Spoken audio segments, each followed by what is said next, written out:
All right, this is take 2 of our interview with Captain Albert Gibson on November 13th, 2012. And now our recorder is running. All right, so we'll pick up. Luckily, I was making notes And through all that stuff. But I'll just get your own words on a couple of little items there. About starting on the King Edward in August of 47 under Captain Bill Gilmore. And when you started, you mentioned, I wanted to ask you more about this actually. The crew was mostly returned war guys who Well, were... no, not the... or the deckhands. Yeah, the deckhands were, because, see, there was 26 men to a shift. Okay. That's a big crew, eh? You know, and there's 2 shifts, and they had accommodations for them, like they had the bunk scow. Mm-hmm. The bunk scow was an old gate barge, what they had for...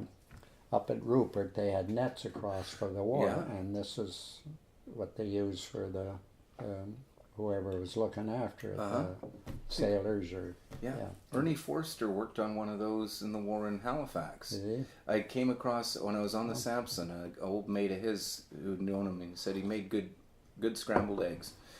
Yeah. But, So, yeah. So, but it was mostly the deckhands were coming and going, you know. Yeah. And I think Gilmore, a lot of them couldn't get along with him. I got along good with him, you know. Well, he was an old seaman of the old school, I guess, was he? No, he was a lieutenant commander in the Navy, and certain standards of discipline, or was it that? Maybe he just didn't have a way with. Maybe I don't know, but I found him all right. You mentioned that some of the guys were shell shocked. Well, yeah. You could tell even working with them, and even on the tugs, you know. That was that fairly common in those days that you'd run across guys? Yeah. Like the one fella in the engine room, even on the ferry down here. If you went down to the engine room, you never, if he was bent over doing something, you never do that. If he had a wrench in his hand, you'd have it right across your head. Wow. They were very jumpy, some of these guys? Yeah. Wow. Yeah. And same as we had one second engineer, he's from the Magdalenian Islands, remember, in the Gulf of Georgia? Oh. Or Gulf of St. Lawrence. Yeah. Oh, the Magdalene Islands, is that it? He was engineer there. And, or he was born there or raised there, but he was another one that if you went into the engine room, you either blinked the lights or let him know. Right, because he can't hear you because of the noise of the engine. Yeah. So you make sure he knows you're there. Yeah. Otherwise, you would never, you know. You might not get back up those stairs. Yeah, this is it. That's just that. Wow. You know. You could really tell these guys had really had some horrible stuff happen to them. Yeah. Well, my dad was the same, you know. You noticed that with your dad too? He carried some of that with him, or? Well, he'd have to, because he was 16, 17. He was on the stretcher bear, and he packing in the wounded and patching up guys. And my great aunt was a nurse in the First War, and I remember her telling me just a little. She wouldn't talk much about it, but she would look at me and my brother when we were like 15 and 17. And she'd go, boys, I hope there's not another war. Yeah. And, so you went working for Gilly Brothers after about a year or so, you said, and you're making. You said you were making $90 plus board. Board on the dredge, and whereas the tugs were 105. I think it was. Yeah, and that was that. Well, I guess they're feeding you too when you're on the tug. Yeah. Now, when you were working for Gilly Brothers, you were mostly, doing the pit to Marpole and then to Falls Creek. Yeah, but they also that winter of '49 when I was on the Gilfoam, and when we broke the ice in Falls Creek, we were hauling coal from downtown Nanaimo. Coal scows right from downtown Nanaimo to the head of Falls Creek for the city of Vancouver to make their gas. natural gas with the coal. And we would take 2 empties over, pick up 2 loads and come back, and spend the night in Vancouver and leave with the 2 more loads, and then maybe they'd load the scows. Because one night we would be in Nanaimo overnight or Vancouver. Yeah. And then, did you, when you were working for Gillies, did you do much with their dock in New Westminster? Because they still had a wharf in New West then, didn't they? Oh, definitely. Yeah, that was still their headquarters, wasn't it, kind of? Or well, I got pictures. The first one was up in the quarry. Yeah. There's somewhere in my books, there's a picture of the quarry. But they had the gravel bunkers on one side, and then they had the coal bunkers on the other side. So they'd take coal in there, and there's a railway under it, and they would put the coal in the bunkers, and the rail cars would come in and fill the rail cars up. And so they could run the rail cars underneath the coal bunkers. We're looking at some pictures of there's the Gilcrest up on the ways. Yeah, there's the derrick there. There's the dock. Here's the coal bunkers on this side. So that is in New Westminster. Yeah, that's right. It's the Gillies dock. And this shot's in New West, isn't it? This is timberland in the background. Yeah. And is this the gill foam? Or yeah. And she was the plunger. She was the old steam tug, not called the plunger. And Gillies put a 500 Jimmy in it out of a minesweeper, and in it. And this is the same one here again. And there's you and the rest of the crew. Yeah, that's you look like you're about the youngest guy on board there. And I was a junior, and I stayed called junior all the time. I was even captain. They would, and that's the Gilcrest up in the Gillies shipyard. That's up in up in the pit or Mary Hill? Oh yeah, okay, yeah. The shipyard there. Which is, you can see the bush, the forest rising right up from behind it. This is Evans Coleman Dock at. That's in New West, isn't it? No, Vancouver. Oh, that's in Vancouver. Dunleavy, is it? Whatever. Okay. Yeah. Evans Coleman and Evans. Yeah, I've heard of that there. Yeah. There's even. So when you went to the Sequoia, now she's not quite a tug, although she functioned. She would tow work barges as well. Or No, we didn't. There was a little drill barge, but I never towed it. But we had everything on there for drilling rocks to put in anchors, for the docks. We had compressors, welding. Okay. We had they're welders now, but same as on the Sampson, they were a blacksmith. Yeah.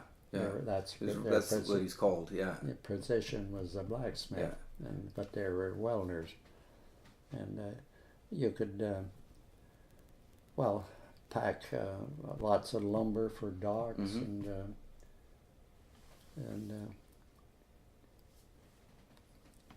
This picture. There's the plunger. Yeah, she's still called the plunger. Well, they were working on it. They hadn't yet renamed it. No. So. I don't know if they're quarry. Well, maybe they're in another book, I guess. Because their office was up at the quarry. There's like a little town they had there, They had their own hydro plant. Oh yeah. For their electricity. Gilly Brothers, and this is big turbine. They had they put a pipe right up to up the mountain at the back, and there was a lake up there. What did they call that lake? Anyway, the pipe run all the way down, and then it run through the turbines. Yeah, made their power. How about that, eh? Yeah, it's now owned by I think Consolidated Gravel owns it. I don't know if they're actually using it much. Yeah. I went up there once because apparently the old the very first Sampson from 1883 was used by them as a scow in the early 1900s. It was. I think it was still there as part of the. We dock on the beach. Oh yeah, they sort of filled it in with rock and stuff like that. Yeah. I found a lot of like plank spikes and some riveted steel pipe that looked like it could have been part of a mud drum or something, and a piece of a Babbitt bearing that's very similar to the bearing on the Sampson 5's reversing gear. Oh yeah. So that was kind of interesting. But that's digressing. Getting back to so when you were working on the Sequoia, was that out of the Department of Public Works dock in New West? Yes. Okay. Yeah. And at what was the address? It's like 850 Columbia was, or 830? 850 Columbia. 850 was the official address. Yeah, 850. Oh, in between waiting for boats. Or right across Columbia Street there was Kelly Douglas building. Mm-hmm. It would be maybe 6-7 stories high. And I guess this was I would stay with Dad and then check with him in the unemployment office for a job. So anyway, I had a 3-day job working for the Army and Navy stores. Yeah. Unloading Army beds out of boxcars right in front of this building, and there was 2 or 3 different types. Simmons was one bed, and another one. There was 3 of us. They still make beds. No, they were Army huts. You see, they bought all the Army stuff. All right. They stored them in this old deli. Kelly Douglas building. How about that? And the elevator, because the elevator, we'd fill it up, and there was a hole. You put your hand in, and you pull on the rope, and the elevator would go up. You'd stop there at the floor, and then to come down, you'd pull the other rope, and the elevator. How about that? It's probably the oldest elevator in town, eh? Yeah. I'm pretty sure it was the Kelly Douglas, right where. And then Fog Motors turned it down, tore it down. Okay. Remember? Before my time, I think. Yeah, that's where they were at Fog Motors. So when you finally when you heard that there was work coming up on the Sampson 5, or how did that happen? That you went from the Sequoia to the Sampson 5? I remember you telling me something about that Captain Holland recommended you for that. Yes, after, because, Well, you were because subbing Holland as mate had worked for Gillies way before I did. Okay. Yeah, he worked, and different times I would hang a scow on the end of the because the government dock, and Holland would come down, and we'd just BS a bit there. Okay. I didn't really know him, and he didn't, but he knew I was on the Sorg, and okay. And yeah. So you heard that the Sampson, he was retiring, and I remember you telling me that he told you you've got to learn to think ahead. Well, no, it wasn't him. It was one on the old bells and jingles, Oh yeah. It wasn't the telegraph. Okay. The bells and jingles, and it was one of the other tugboat. And before you ring that bell, whatever you're going to do, think, what's the next move? Always think another move ahead. Supposing you're coming into the dock and you ring for slow speed. Okay. Okay, the slow speed was what now? The bell and, no. Jingle and a bell. Jingle and a bell, that was slow speed. Yeah. And so then before you ring it, what are you going to do next? Probably a bell, stop. Okay, one bell is stop. Yeah, that was, but because on the Gilcrest, it was air start, and it was 180 horsepower Fairbanks Morse, and direct drive. The engine run ahead for going ahead, and you stopped, and your engine run backwards for going astern on that. And, so how long would it take to shift from forward to reverse? Well, you had to watch the tail shaft. Make sure it stopped before you hit the air to get it to... So there was two levers. One was the throttle, and one was the lever.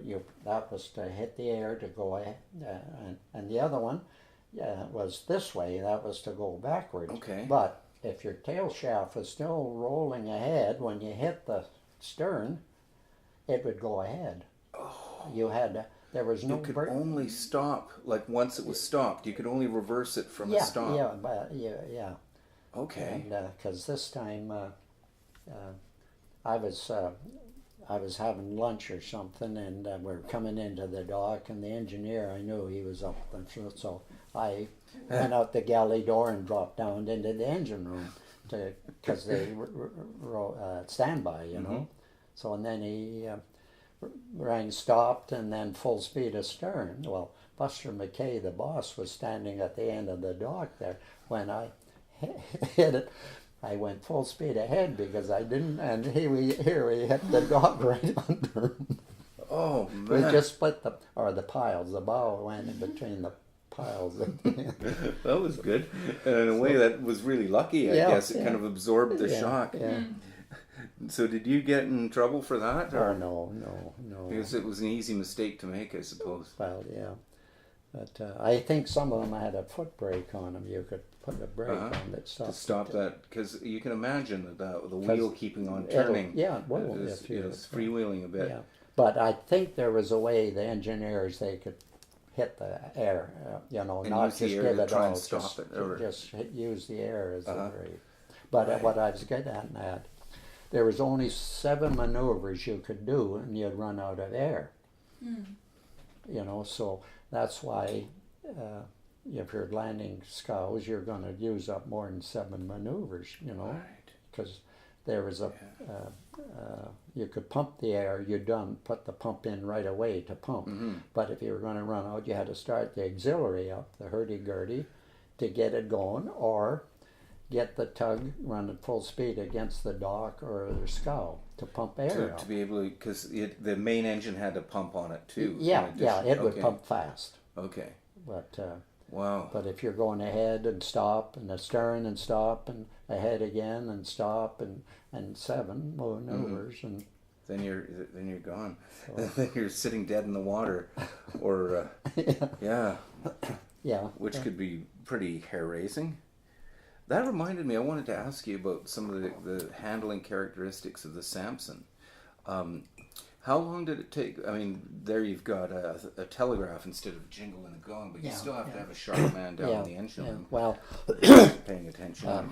Holland, when he was, I guess he was deckhand and mate and captain. He was on there for years. Yeah, under Tommy Hurst, I think. Yeah. And he told me, he said that it took me about 2 years to outthink the Sampson. And here I'd just come off these hot rod tugs, and I thought, what's that old fart talking about? It take him 2 years.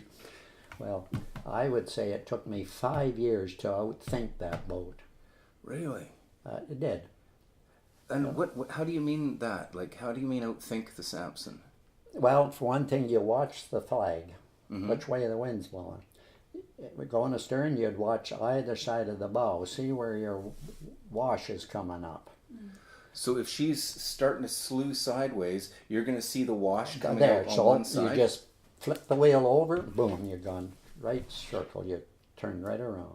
She pulled around and going astern really well, didn't she? Yeah. But going ahead, was it harder to steer? You couldn't, you had no steerage going ahead. Wow. Unless you were going quite fast? Yeah. You had those little monkey rudders at the back, but I don't. You don't think they really did a lot? So if you got, she'd always back into the wind and the tide. All the time. She'd back into the wind. Huh. And she just goes with the A-frame and all the windage from the superstructure, it would just kind of weathercock around. So if you're in a alongside of a boom, you didn't want to put over and try to get out. You could but you could hook onto one of the boomsticks and tear a bit of the steel off on the hull. So you just back out. Okay, yeah. Just put her hard over and go full speed back, and she'd just pull herself out. Yeah. Yeah, I was wondering about that, like how if you were alongside a boom or a small low scow, like you could easily damage the paddle wheel, couldn't you? Well, yeah. They had the paddles sticking out about that far beyond the U-bolts. Yeah. So on the front, I got them about to 3 inches past the I got the them outer ring of the to paddle wheel. cut the sharp corners off. Oh yeah. Because then if it did ride up on a boom or a log, it would sort of it wouldn't tend to splinter the whole paddle wheel. Yeah. That's food for thought for the native. She has a tendency to pick up debris. Roughly. Jack Pierce was the engineer when I went on there. Mm-hmm. And below Tannery Road, just about where the SkyTrain bridge is, the ferry used to run from there to Westminster. Right, the old the Surrey and the Katy. Yeah, it was somewhere around Tannery Road. Well, this day, we were up there with a fisherman dragon, and we picked up this piece of metal, and we got it on deck, and it was part of a wagon, like the front carriage or the front. Oh yeah. Thing. And Jack Pierce saw it, and he says, that I don't know if he remember or read about it, but there was somebody come on with a wagon and a team of horses, and they spooked on the ferry, and the horses and the wagon went over. I don't think that anybody was on it, but the horses were drowned, in the wagon. And he says that's probably the wagon that went over with. Wow, is that ever neat? Yeah. I wished I would have kept it. We just took it and dumped it at the top end of Annis's Island, where our dumping grounds was. Oh yeah. But there was, the axle and hubs. Wow. That had been down there for like 70 years or 50 years or whatever. I guess if it's in maybe 1910 or so. Yeah. Or was that ever neat? No, it'd be before that, because the railway bridge come in 1905. Because I got pictures of it down in the basement there, of the opening of the Sampson on that. Now, that was the other thing I wanted to ask you, is about how long of a delay, say you're going ahead and you need to get astern, how long a delay did it take to stop the wheel and shift the engines over, or do you have to wait for the wheel to stop on a steam engine? Yeah. The hard part was if you're coming into the dock and you're going slow and your ring stopped. Now, if that wheel stopped at a certain place, it would automatically roll ahead to come down to. Okay. Yeah. So you figure because it always likes to have the cranks sitting down. Yeah. But now if one crank was up, you know. When you stopped, and you figure you're stopped, but even these in neutral and everything, it'll automatically come down. So, but you'll also, I had a couple of times that cavitated on you, the wash. Oh yeah. It just dug a hole and nothing there. It would just sit there, and we had the same with the ferry. It'll cavitate. It'll get the water. I don't know. It's just it just gets pushed out of the way, and it can't flow back in. And so I guess you'd have to slow her down or stop it to get the water back in there, wouldn't you? Well, just stop. But to hear you're going full of speed and nothing is grabbing. Nothing, it's and just not. That's a pretty scary experience, I guess. Yeah. Wow. The so when you're let's find some of the other questions here that we have. So there, we had a whole bunch of questions that are pre-listed here, and so as we've got nature of the work, and these sound so obvious, but on the other hand, maybe they're not. What were your duties as captain? Obviously, you're in charge got the whole list I gave you. Yeah, that's right. The duties of it, But for the benefit of our recording here, I think I've got and for my benefit, I'm not sure really what the duties of a captain are. I'm not sure really what the duties of a captain are, really. Well, I'm a newbie. Originally, a captain, you were from the country you were from. You were part of the country, so you were a master. You were a police officer. You were everything originally. Well, like when I went to the navigation school, there was still thing they told us. What is it now? A captain of a ship is the only, how am I worded that? The only person that can take a life except God. You know, if you have a mutiny on the ship, right? Your law, the law will back you up. You are the law. You're part of the law. Where if you had a mutiny, you could shoot them. Right. And that's why you could also marry people too, eh? Yeah. Like, Well, did you ever perform a marriage? 30 miles off the coast, you had to be, or something like that. But they were still doing that. Still on the now, books. Everything That's is, right, yeah. Because, they were gone for years. Right. So. But on the Sampson, you're not only responsible for the daily safe navigation of her and getting her to and from wherever. Yeah. Now, would you generally be helmsman as well, or would you have one of the deckhands do the Well, steering? the rest of them, they never did on the Sampson, and I never, except the mate, he'd take over. But if I done it again, I would, same as when I went on the ferry. Some of the mates never even got on into the wheelhouse. Really? They were figured their job was just putting traffic on and on, taking. So when I went there, I got them up there to, Wow. Okay, that's handy. But you were also administrator for the boat too. Yeah. Right? Yeah. Were you responsible for things like timesheets? Yeah. And, Your time. In addition to the logbooks, of course, filling that out and radio logs and stuff like that. But that's fairly sparse, isn't it? That's more just times at certain places or. Well, then you get the compensation, and if you had something An there, injury or something like that. The stuff you had to go through, inspection. Yeah. Every year you had a steamship inspection, and every 4 years they would take it out of the water and strip everything down, and do the boiler inspection. And it was yours. And then we had to do lifeboat drill with the inspector and. And did you do lifeboat drill much other than during the inspection? No, not there. But at the time, our workboat was up on the davits, so we were doing them in and out all the time. That aluminum workboat. Yeah, you had a little skiff on the aft deck. Yeah, we davits. used that a lot. Yeah. So the guys are pretty handy with the davits. Yeah, they know.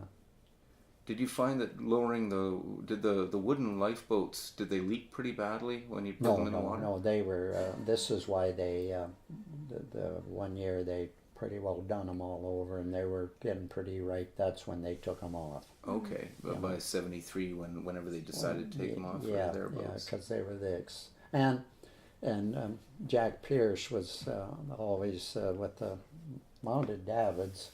The big davits and the lifeboats, he figured it was about 15 ton. They're heavy. And that Sampson was getting lower in the water, and he figured that would get rid of some weight, and maybe we can go a little faster. Yeah. A note to the recording, for a sternwheeler, you want to be as shallow as possible, right? The wheel. Yeah, you want that wheel up. Out of the water as much as possible. So if I was going to Mission, had a job up there, I would find right somewhere around a big deadhead, a huge deadhead. We'd be full of water, like 40. We took 40 ton of water for the boiler, and if we had full fuel, and the log on the bow would put the bow way down, and I'm pretty sure I could get 2 more knots out of it to go into Mission. Wow. when you're because you really need that, especially in freshet, don't you? You need that. Well, yeah. And you're even when you're beachcombing. Because it generally takes you 4 hours to get to mission. Well, you can't much time to do much of a job. Yeah. What kind of a speed does 4 hours to mission give you?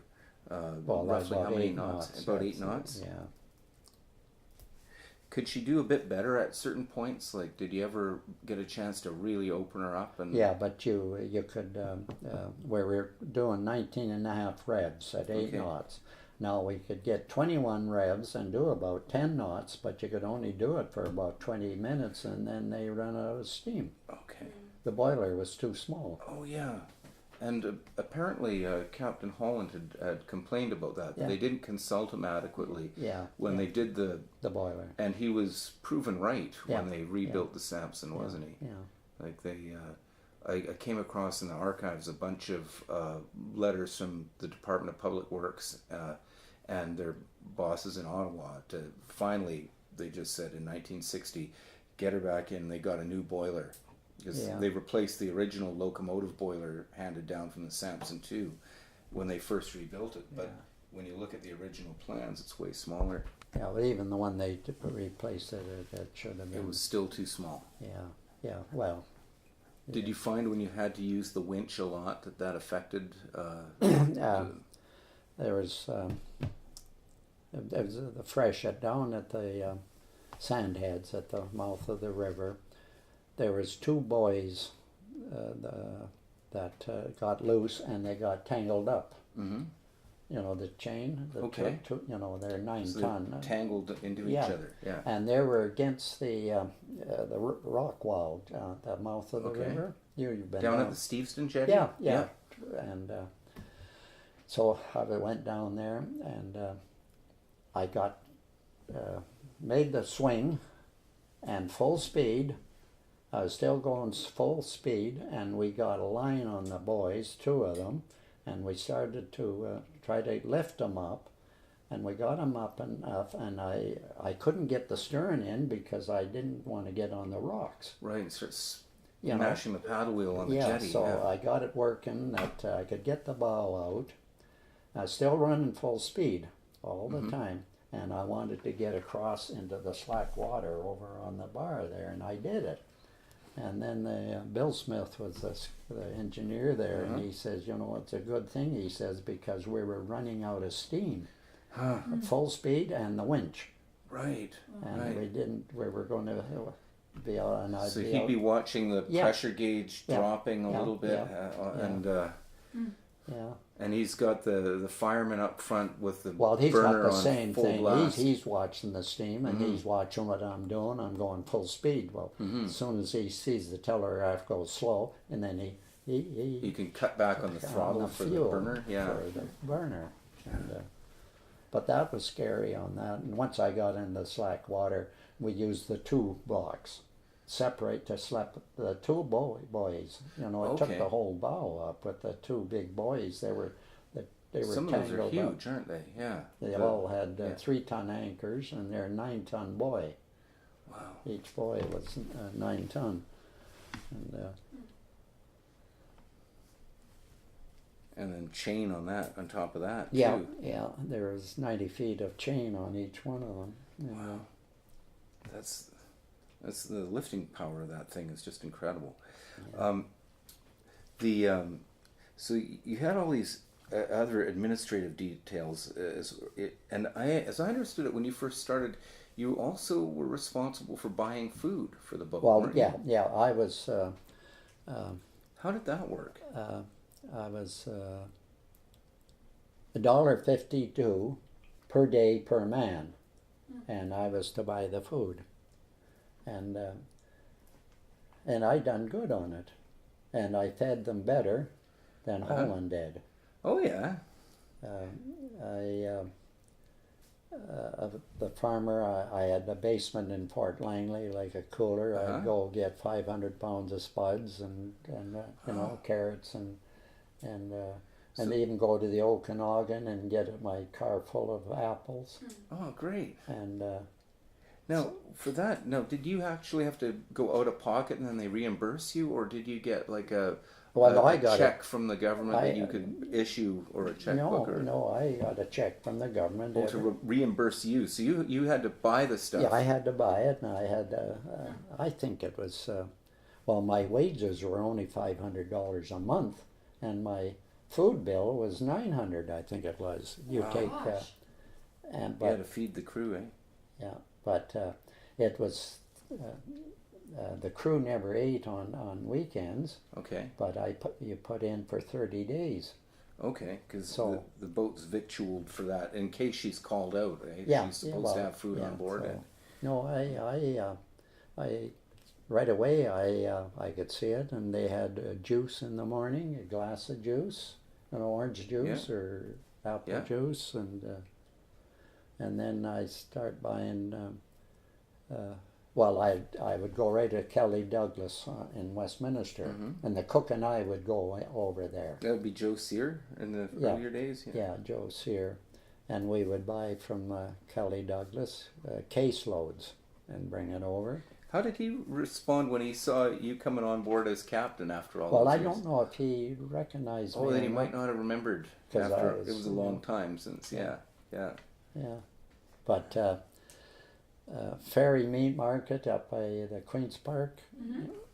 Well, they were always getting their meat from the not Ferry Meat Market, Queen's Park. It's still there, I think. Queen's Park meats are. So I thought there was seemed to be something funny with the meat there. So I told Joe, I says, I'm going to go to Central Meats in Wally. Okay.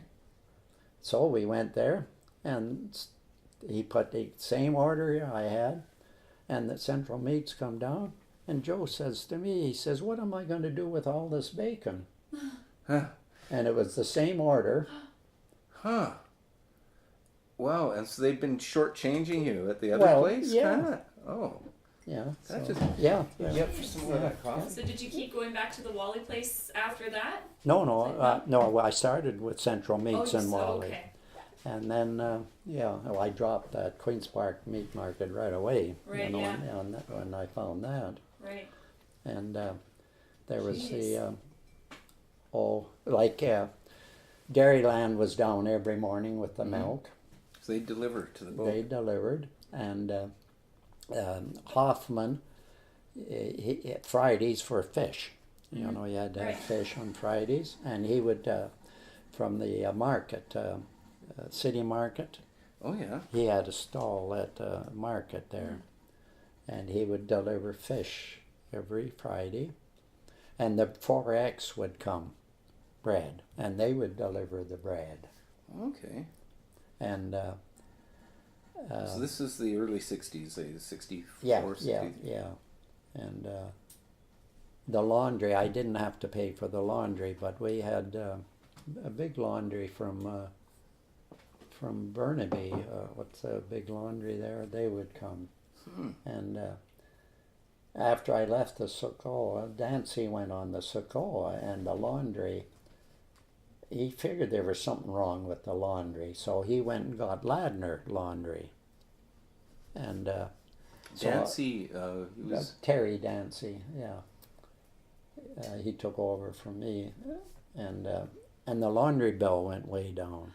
So I thought, well, I'll drop Nelson Brothers, Nelson Laundry. Okay. So I phoned him no more. And this time the truck come in there, and the bags were already there, and they generally just come in. And this time he come in and picks up the 2 laundry bags. I said, no, bring them back, putting them back. I said, I'm through with you. I'll go to Ladner. And, the bill went in half.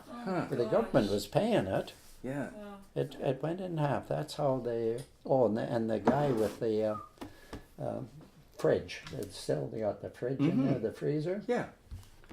Every Friday we'd get in the afternoon, and Joe would have to phone and come and fix the freezer. That went on and on and on. I thought there's something wrong The there. freezer should be able to function more than one And week at a time. every Friday, and so I got somebody else, and then never That had was to it. call him again. And he had it, set up, or Right. So I haven't plugged the fridge in. yeah, I wonder if it still works. no problem. I won't tell you the guy's name. I forget. But there were ways to get a lot more efficient, it sounds like, by sort of shopping around and looking into things. And when they took the allowance away from me, because the guy on the dredge, and same as on the Port Langley, they couldn't make a go of it. They had more crew than I did, a bigger check, and they couldn't make a go of it. So anyway, they said they were going to stop it, and you order it through there. And so first month, like I was getting a check for $900. The bill come in for the government, it went to $1,100 right away. Once nobody's being vigilant about it, eh? Well, they were still putting the orders in, but I guess so. The government lost there. It's interesting how you regarded yourself sort of as a steward of public money, as opposed to nowadays. It doesn't seem to be that attitude. And same as the big, like the boys, we could inspire boys. We painted them and repaired them on the dock. And this time, well, when Holland left, there was about 3 or 4 boys on there that had holes in them. And he says, Holland told me you should do something about these. So I phoned Victoria, the Department of Transport. Oh, get a contractor in and get a price.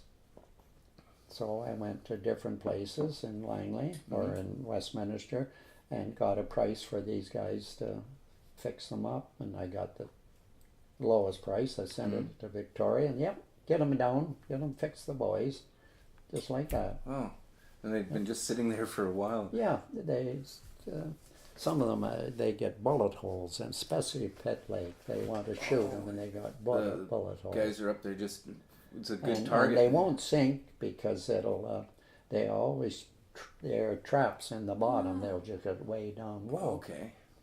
So. Now, so what were the kind of hours that you worked? You were saying that you basically, it was a Monday to Friday job, but sometimes did they call you out on weekends for tasks? I did go for City of Westminster when they had the canoe races or so or something on a Saturday, and I got letters thanking me from the government for that. I got a whole suitcase full of all my. So you'd call in some crew, and would you run with a full crew for that? Yeah, or just, and the government didn't know it. I kind of gave them time off on my own. Right on. You just in lieu of time off, they put for in 4 working hours Saturday, to take the boat except out. Ernie Forrester. He was the only one that bitch. He told me that funny story about him borrowing the chainsaw without asking, lending it to his brother-in-law to do some trenching work. Yeah. What did a typical day look like on board the Sampson? Say, just. What time did you guys usually start? Oh, we were made sure we were out of the dock at 8:00. Okay. Yeah, where our hour was from 8 to 4:30. And so I made sure that if we had to get out of the dock, and I'd find work. How long did it take to get steam up? Now you had a night. Oh, the fireman. steam was up already. So that's part of the night fireman's duty. Then during the wee hours, he puts the day burner on, or just cranks up the night burner until it's up to working pressure. Yeah. No, I think he's got the main. And the engineer, like we'd go there, we'd have breakfast at 7:30. Okay. And the engineer would probably leave at the table at 5:02 or 10:02 to get down to the engine and start to warm up. He'd turn the steam on. Right on. And you'd run the engine at the dock to just warm up the cylinders? Yeah, oh yeah, they had to do. And then he would make, before he'd done that, he would check to see how much driftwood was in the wheel. Drift in the wheel? Driftwood. Driftwood in the wheel. Ah, yes, yes, right. Yeah, because you had to kick that loose. It does definitely build up there, even now. And fuel, we'd get once a week the fuel truck in, and it used to be, I think, Friday afternoon, or anyway, that would, so we got working around with the engineer to get the fuel truck in at 7 o'clock and have the fireman there. So the 8 o'clock I was out. I didn't have to wait around for taking on fuel. That's great.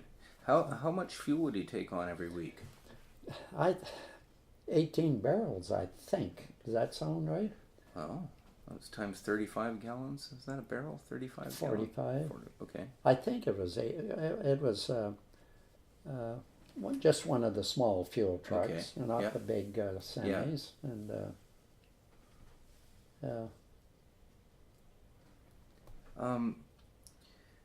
So you'd head out at 8. Would you usually have orders from a dispatch office, or no, well, maybe Steveson, the survey crew, and most of the work would come to me at home, even for the fishermen. You know, they would call in and to clear snags for fishermen on weekends, and then they. I always got there at about 7 o'clock. Mm-hmm. They got practically an hour extra from me every day, because I'd get there at 7, figure out the any calls will come in, and breakfast at 7:30. Okay. And then ready to go. And I guess you have to obviously check the tide book. And did that affect where you would work? Like, did you consider? More or less. I never liked going up into the pit on a real heavy flood tide.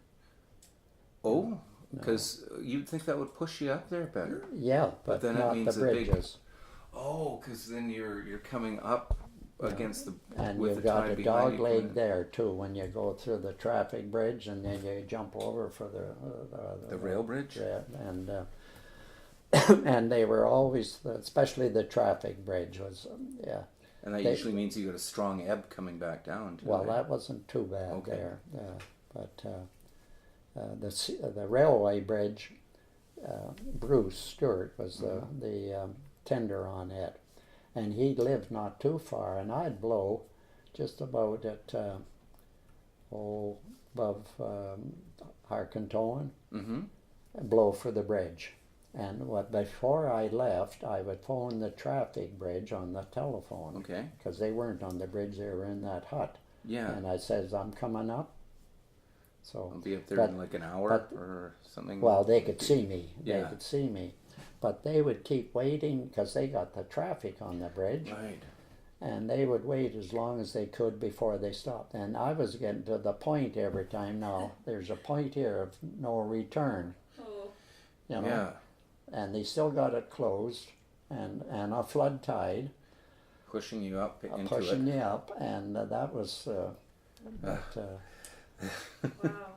Are you going to ring for full astern? And Well, if you've done that, do- you've got a flood tide. You got to get way back down to Douglas Island to get turned around to get a shot back up on it. Wow. Jeez. That'd be dicey. But Did you have any close calls like that? well, pretty near every time with the traffic Oh, yeah. bridge, you know, and They and just then wait. coming down or going up. Once I got into the bridge, you know, I'd just get out of the wheelhouse and okay, 3:30, I'll be back. I'd holler up to them, or because sometimes we'd stay overnight up there. Right. Okay. Yeah. That's what I was going to ask you. Did you often have like overnight assignments? Well, once a year we'd done the boys. Okay, up in the pit, and that Up was a in the 2-day pit. job kind Yeah, of. yeah, we'd stay. How far up did you go? Well, Or I've did you been just work right- that channel in the bottom, I've or been did you right also? up, right around the lake. Oh. Somebody had stole a pontoon from the dredge with the pipe is on. Oh yeah, yeah, One of the wooden ones. yeah. And somebody said it's up in Pet Lake, so You guys went up looking for it? I went up looking for it, and I couldn't find it. So the Essington went up, and she found it. It was pushed up into the beach into the trees. Was it the old Essington or the Essington 2? No, the Essington too, and she could get right in there, and then they got the boom on her where She had a different crane. She had a swiveling crane. And they brought her back. Huh. So I was going to ask you. You had a crew of about 14, right? 13 or 14, yeah. And that was you had, of course, a cook, yourself, cook, steward. Did the steward? They eventually eliminated the steward position, did they? I don't. Well, I thought you mentioned that at some point they did away with the steward's position and just had the cook. Like when Mario Bertolin started out as steward under Joe Sear. Yeah, and then he went cook, and then I think he had us. Okay. I think he had it because if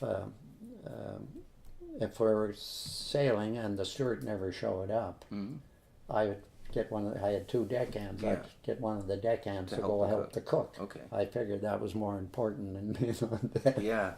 Somebody to wash the dishes and peel the spuds. And you had a winchman. Yeah.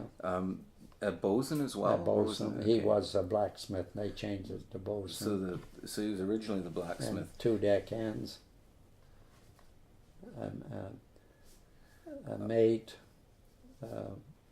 Fireman, oiler. So fireman and an oiler and an engineer. And 3 firemen, watchmen. There was 3.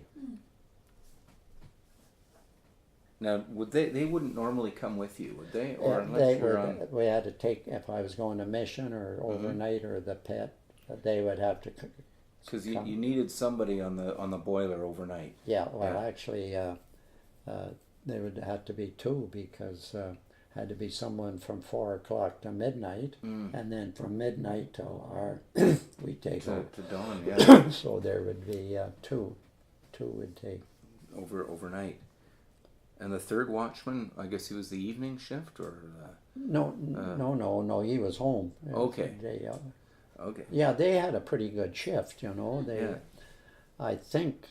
I remember old George Rossi telling me that he just loved it. Yeah, because from somehow they Monday when they would get off, they had about 9 days off every so often. Wow. You know, so. So so you mentioned too, I think once you worked on the trifurcation project, and that was about the only time the Sampson was working at night. Oh, that was way down at the elevator. They had they were doing an experiment. The water was running through the piles on the trifurcation, and they were just like a snake wobbling like that. You know, on a big run up. Because the piles were driven in about a couple of feet from each other. Yeah, and they were you know, so they. I got some of the canvas out here, the yellow canvas, and we made it in the shop, big sheets, I don't know, maybe 30 by 30 or so, and with weights on the bottom, glued, and then I made a cross arm so that we could pick it up and hold it, and we were to drop it on the other side of the trifurcation, stay on this side, and drop it down so it would block the water from running through with these big rails hanging on the bottom. Kind of like a soft sheet piling in a way. Yeah, but and then made it fast on the top. How are we doing for time? We've got about 30 minutes left on this. Oh, good. Yeah, and but I don't think it would work because they end up with the chainsaw every so far. This thing was going. They just cut the big timber going down. So you guys were on an overnight shift doing that one. Well, I had to get down there at low water to do it at slack water. Okay, and so that's what it depended on. So that we got the lights all fixed up. I found a couple of big floodlights on board, and they were designed to clamp to the rail ahead of the bridge. Yeah, we found them up in the shop there. So. That was a question. I don't know if we can ever get that adequately answered, but the Sampson's side lights, as I remember, as I've seen them on pictures, and I couldn't believe it, but they have a kind of a baffle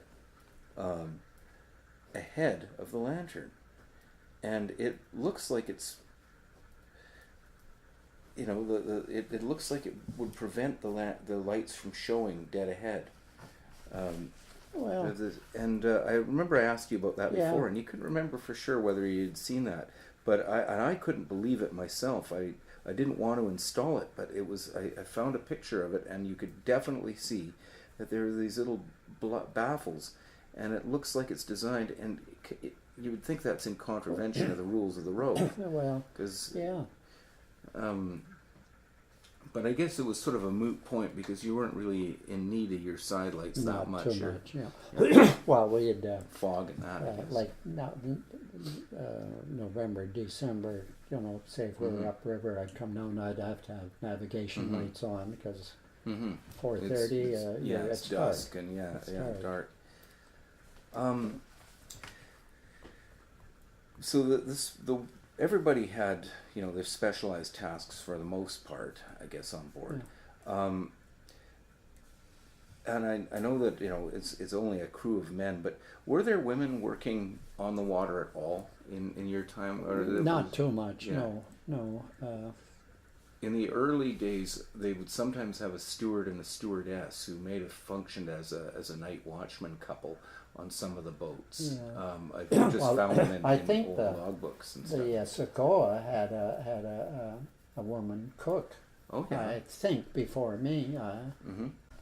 Boy, you should have kept that brass shiny in the wheelhouse.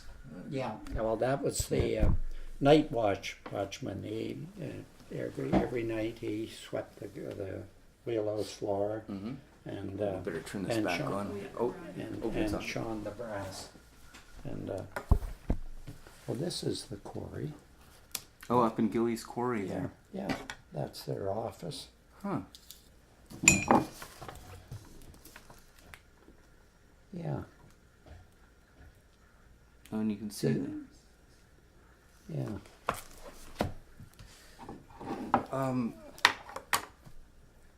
This is the other thing, was the racial or ethnic criteria to the way work was assigned. Now, there wasn't the same kind of mix that there is nowadays. But Which is this? these are some of the questions Oh. that they're looking at. I know that there was Sammy Wong was one of the night watchmen, and there was I think Larry Nelson. Isn't he from Catesy? He's a native guy. No, isn't he? no. Was he? Larry Nelson was. No, he was a deckhand. Yeah. He was on there when I was just relieving mate. Uh-huh. Yeah. Long he was after that, but the. But it's mostly European guy, you know, descended guys working on board, right? There wasn't a lot of racial mix there. Well, we did have one Indian from Catesy, Oh yeah. but you could never rely on him from being there. He wasn't that interested in the job. Well, Now, it was the Department of Public Works was a union shop, wasn't it? Or they were all part of the union, or a Canadian Public Employees Union? they try to get the union in there. The guy would come every, but they didn't pay union dues or anything. Okay, you know, so it wasn't actually a union position. Oh wow, I just sort of assumed that they were. Maybe after I left. Yeah, maybe it was later on that was the later case. on there because, yeah. So you were making about $500 a month as captain in the early I mid-60s. think it was $5,600 a year. Okay. That's the way they had it. Okay. What about the other wage rates for the other guys, like the deckhand or stuff like that? Were they paid hourly or? No. It's everything was the month. They were salaried. Yeah, Okay. they were all month. Yeah. I'm just trying to think. Now you guys worked with the fishermen a lot. Yeah. How were the salmon runs during the time you were there? Like, was it still a Well, really- they had good years. Yeah. There was 1 year, maybe I was on the tugs, but they were at 8th Street dock there. They were just dumping the fish. They couldn't. Wow, more than they could actually They- bring ashore. Yeah, Wow. yeah. They Wow. were just dumping them. You could see them in the water, like when you're No, they bring them in. They couldn't sell them. Oh, I see. They couldn't keep them aboard, so they just threw them over what the a waste, side. eh? Yeah.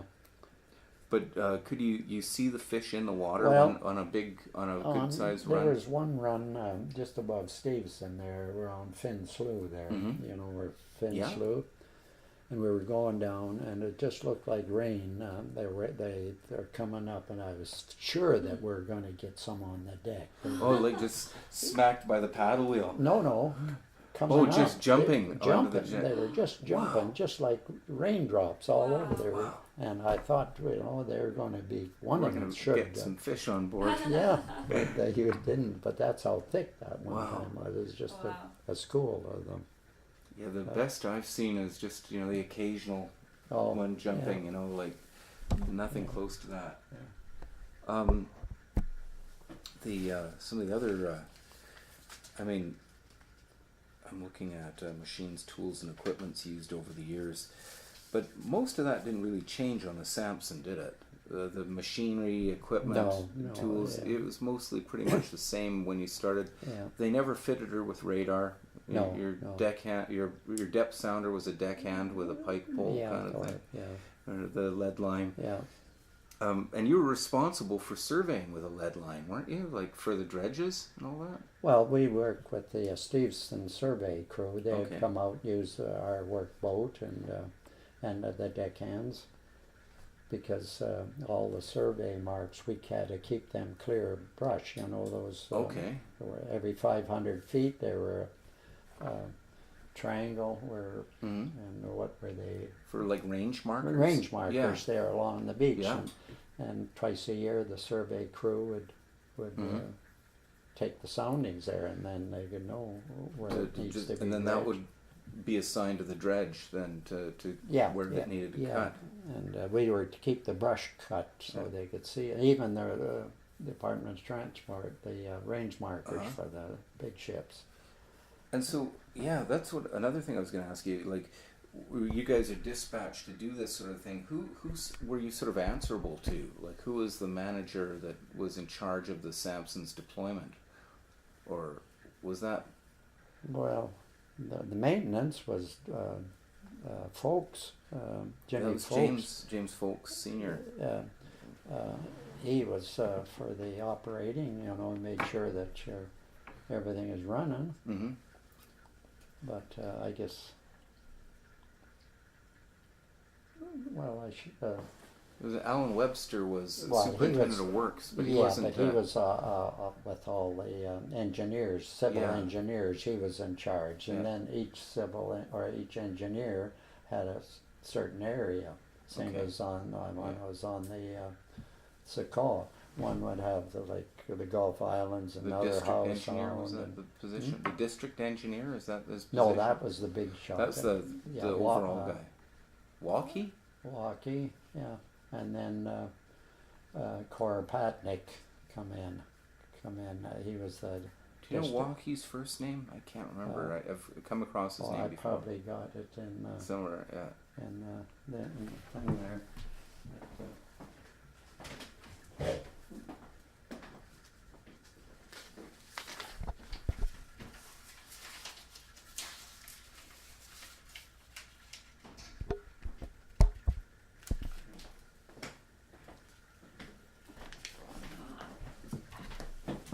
Good.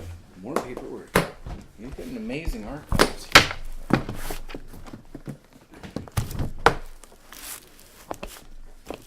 These are. Oh, this is stuff that we're done with the school district with the Sampson. What's this one? See, there's Corp. Koropatnik. He was the regional director of the Department of Public Works. Maple Ridge Comrades. We would. Wow. The spotless condition of your vessel, the weather, and the congeniality of your crew made for a tremendous noon-hour meeting. Rave reviews there. Another school district, Department of Public Works. Yeah. So this was in the 70s. It all to do with Fire the. department.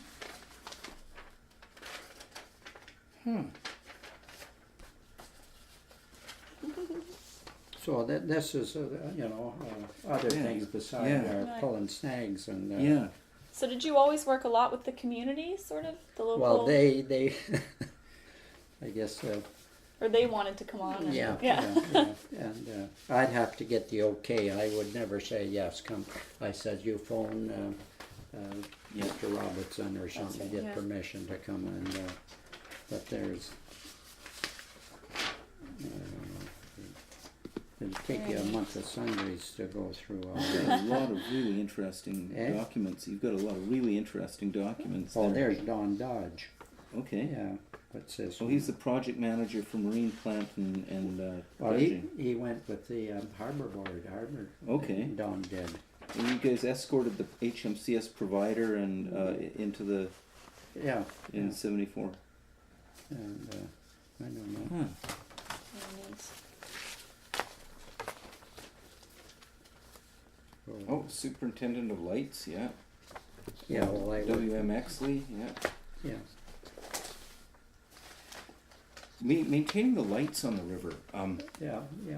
In the early days, they were acetylene, right? Yeah. But by the time you were working, were they still using acetylene, or were they battery? Yeah, I've got one in the basement there. I'd like. Oh, I'd like to see that. Maybe after we're done.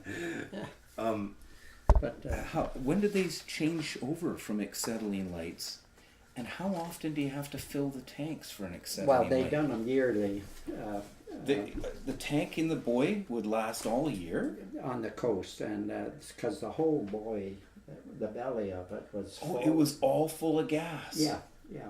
Wow. And So you when- can't have any leaks. The light, it would burn all the time. Okay. So if we were to check them, and we done it all the time in the river, we'd have to use the binoculars to And see if it that was light burning. was on. And if it wasn't, well, we'd just go in there and either clean the burner. So they would sometimes just go out? They would. Yeah. But if nobody notified us, we'd find it first. Was that dangerous at all? Oh, no.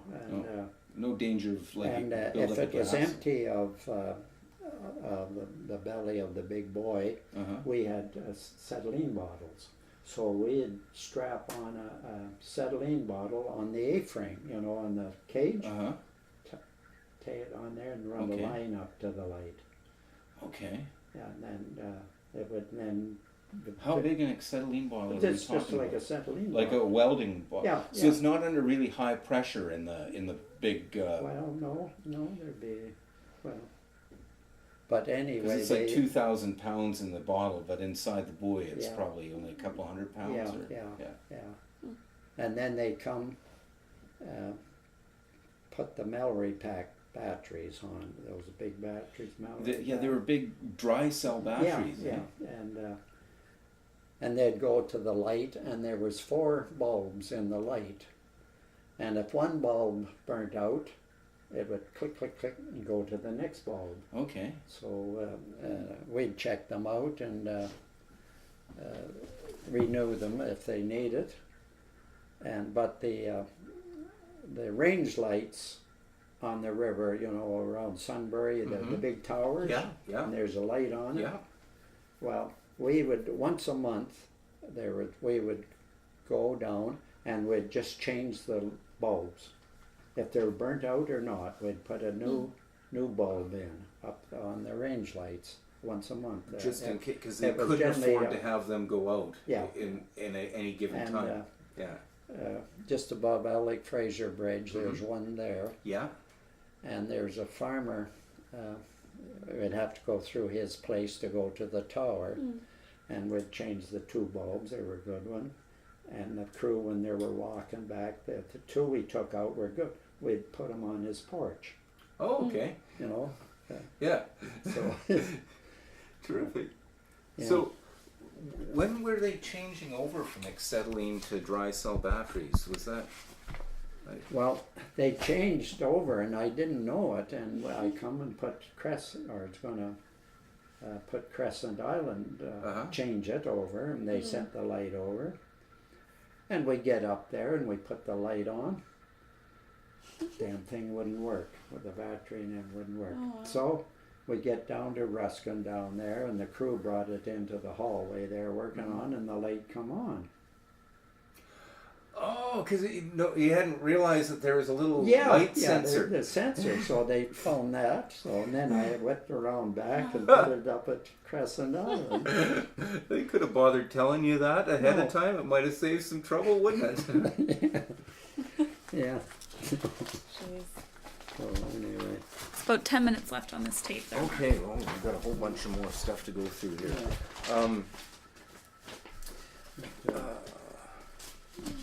I want to get you up here. On the waterfront itself, Albert, there was the big changes. Like in the later years, were you noticing changes in the kind of shipping coming to New Westminster? Like you're maybe not directly involved with the large ship, the deep sea traffic, but you're seeing it all the time. Like as you started to get more of the superstructure aft vessels, replacing the old 3-island war built tonnage, and did like the early container vessels coming up. Yeah, did well, you notice I didn't see too many of them. Yeah. But Mary Hill, the gravel pit, when we'd leave there, and we'd look out over towards Wally, and there was a light up there so that we could see leaving and miss Douglas Island. So we wouldn't, and there was a light there. Okay. And that was our direction for nighttime. Right. Yeah. And then you would the top wing down.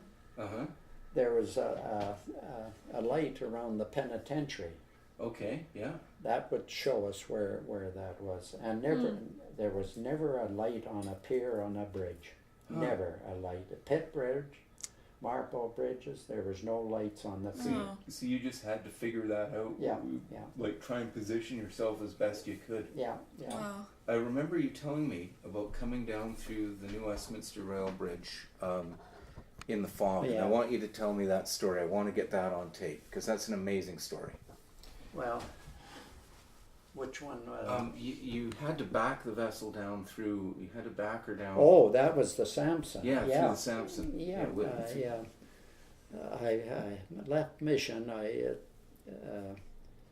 And it was foggy. I saw the bridge, and all the way down, I could see the tops of the trees, all the way down, and right down. And we get about the Gibson plant, the bridge. Just above the bridge. Yeah, and so I got the crew. Good thing I didn't have Ernie Forrester on the boat. Who was mate when Ernie Forrester wasn't? I went there without a mate. Okay, And Johnson, Dave Johnson, he was a deckhand, but he more or less come up. So I thought, what I'll do, I'll swing her. I got the guys to put a couple of chains on the snag chains for weight and the small anchor. Okay. Drop it over the bow, hang it on the bow. Yeah. And the small anchor being the little stockless anchor. Yeah. And so the tide was running out pretty good, so I figured where the two buoys are. Like there was two there, the red. Yeah, there's the bigger one, and then there's the smaller. Well, there used to be two red there. Yeah, there still are actually. I swung there, and when I figured I was heading up in, I got them to drop the anchor.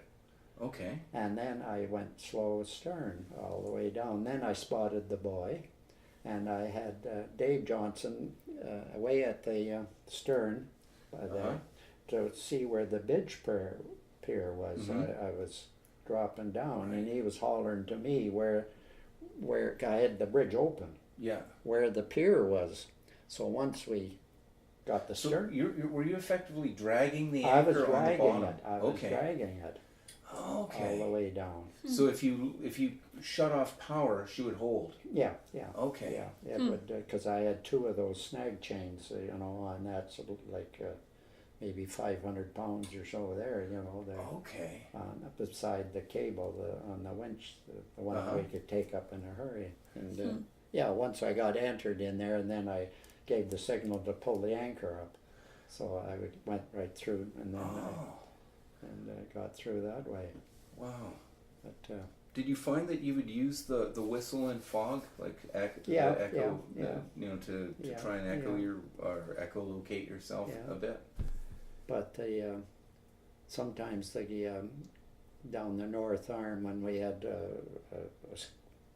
scows alongside and hit the fog, Mm-hmm. and you couldn't see the scow in front, and so one time there, I guess it was, I guess more than one time, I was even on the bow. We did the drain rock. We'd throw the drain rock on either side. If a splash, we weren't hitting the boom. Okay. But if it hit a boom, you're too close. That's amazing. Jeez. So you have a handful of rock from the scow. No, You're on the scow. We're on the scow, and you're chucking the rocks off on either side. Yeah. That's a neat story. Yeah. I guess we're probably running out of recording material there. 5 more minutes space left. Okay, what is? Yeah. Let me see what else can we get in there. So the fog in was a lot worse in those days, wasn't it? I mean, because of the sawmills. In the 50s, Ed was Vancouver. You say you couldn't see your hand. That's how a fog it was. Because of all the beehive burners, and there's still coal smoke. Well, everybody was burning coal. Yeah. In the 40s and 50s, coal, and we lived first on Beecher Street, just off Victoria and Kingsway, when we first got married.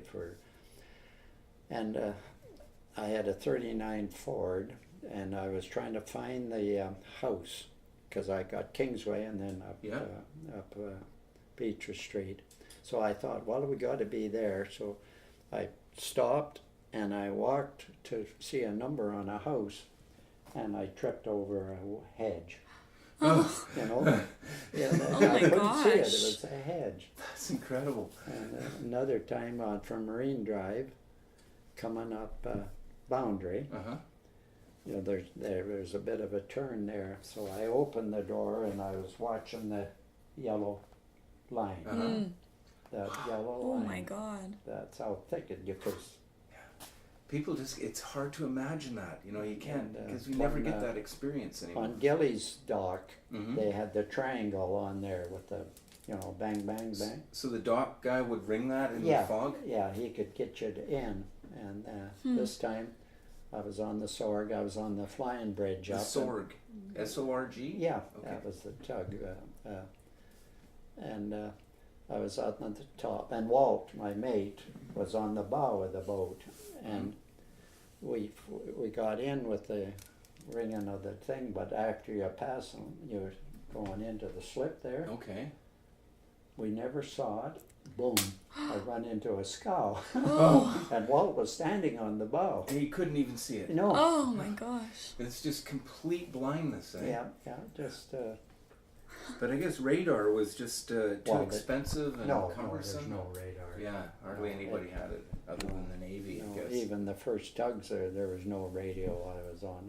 The early tugs, you didn't even have radio. In the 40s, there was, the government had no, on the dredge and the tugs there, they had no radar or radio. Huh. And I mean, they had a radio on the Sampson by the time you were there. But, yeah, they had a small one there, yeah. But the I mean, there's let me see what else can we get there that we haven't.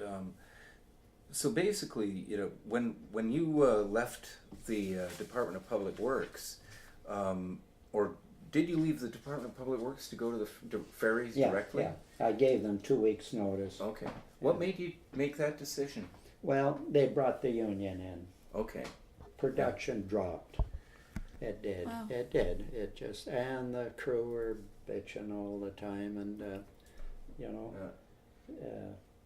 So, and I figured, well, am I going to put up with this? Yeah, it's just gonna Especially make with Ernie Forrester. You know, he wasn't ready to retire yet, and I couldn't go another year. I put up 10 years with him.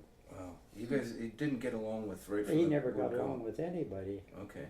It would everything. It was. And they say this one on the tape too. Do you want me to turn it off?